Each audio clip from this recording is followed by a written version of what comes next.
Hi, I'm Aaron English. I'm a Nashville-based singer-songwriter and the director of the charity, the International Youth Music Project. In 2022 and 23, we completed what is probably our biggest musical mission yet. We collected roughly 1,000 donated pieces of music recording gear, live gear, and musical instruments in Europe, and we delivered them to kids' music programs in East Africa. It's really exciting and a wild adventure that involved generosity and hard work from many, many people on 3 different continents. But let me back up and tell the whole story from the beginning. For the past 9 years, my charity has been supporting music programs for disadvantaged kids around the world by providing instruments and other music gear that have been donated at my gigs in North America and Europe, as well as donated funds to pay the teachers at each program. But our primary focus has been on 3 music schools in East Africa: Simba's Footprints in Tanzania, One Vibe Africa in Kenya, and especially Love to Love in Uganda, where we helped to found a music and dance school and have been paying teachers to offer weekly lessons for almost 9 years now. All 3 of these music programs were in dire need of new music gear and instruments for their recording studios and music lessons. So, in 2021, I played my first European tour since the start of the pandemic. I visited my friend Henning Pauli at 42 Studio, his recording studio near Frankfurt. Henning is a YouTube star, in part because he's hilarious, and in part because he is a trusted reviewer of music gear. Which pedal should you buy? Is this guitar any good? How does this amp sound? Henning and I got to talking about this charity, and he said, I bet that a lot of these companies that I have a relationship with would be interested in willing to donate instruments and equipment to these music schools. So I mentioned this to my friend Simon Okello, the founder and director of the Kenyan music program that my charity supports, One Vibe Africa. A few months later, I got a call from Simon. He said, hey, I talked to the Goethe Institute in Germany, and they agreed to ship donated music equipment and instruments from Germany to Kenya. And from there, we can get them to our music programs.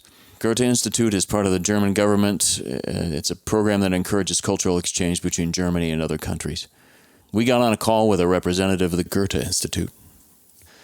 And then I flew to Germany to start my next European tour, figuring that I could collect donated gear in between concerts and organize a shipment. My first clue that I may have bit off a bit more than I could chew was when I arrived at my very first gig on this European tour, and somebody showed up to the gig driving a tractor with a trailer behind it full of live music gear and guitars. I spent the rest of the tour carrying around large quantities of music gear like this in the back of my rented SUV. If I wasn't picking up more stuff at a gig, I was circling back to Henning's recording studio and house and dropping it off. More and more music gear just kept showing up, mostly thanks to Henning's many relationships, and the rest thanks to the generosity of the people who came to my concerts.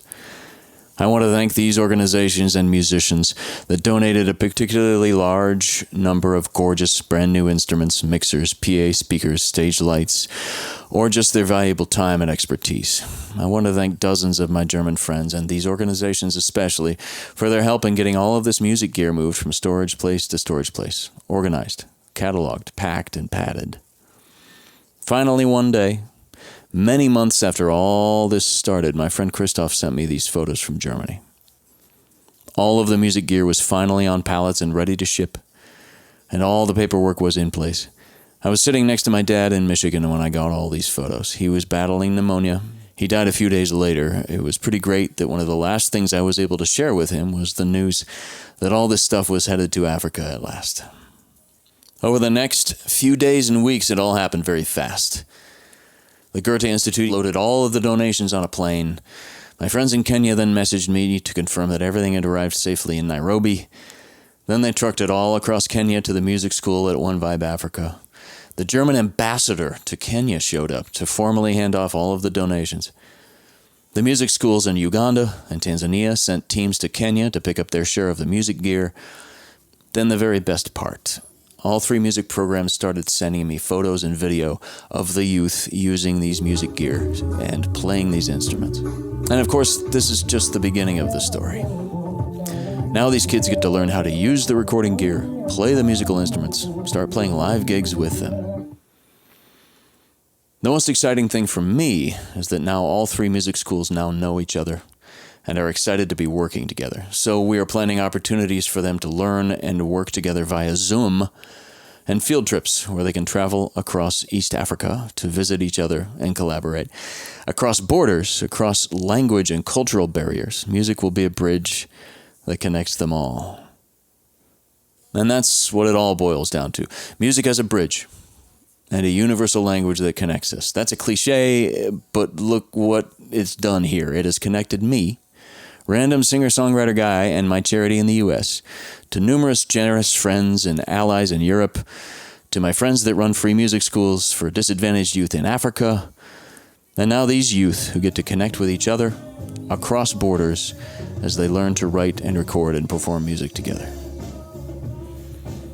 I'm going to share a new video with you every 3 months so that you can follow their progress together.